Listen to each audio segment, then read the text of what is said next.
উঁচুতে, হ্যাঁ বুঝছেন টিলাটা কত উঁচু অনেক উঁচু, মানে আমরা 2 থেকে 3 তলার উপরে আছি।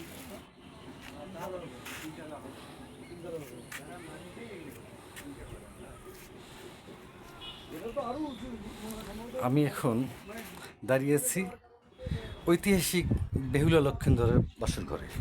দেখতে পাচ্ছেন আমি, এই যে এটাই সেই বাসর ঘর বেহুলা লক্ষীন্দর।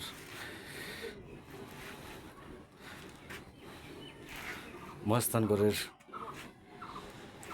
বাংলার সেই প্রাচীন রাজধানী পুণ্ড্রনগর।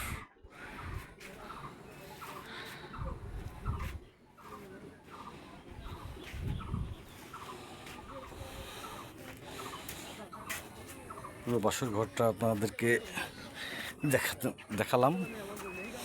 এটাই সেই বাসর ঘর বেহুলা লক্ষীন্দর।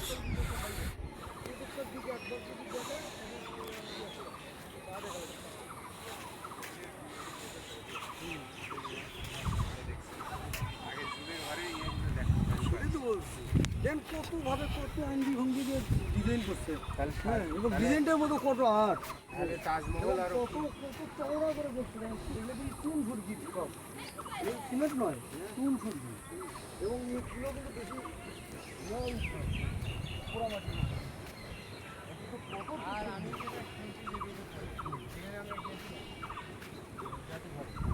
ওখান থেকে শুরু করে বাসি ঘর পুরোটাই বাউন্ডারি। হ্যাঁ এখন তো এতক্ষণ দেখলেন না শেষ করে ফেলেনি। ঐতিহাসিক বেহুলা লক্ষীন্দরের বাসর ঘর।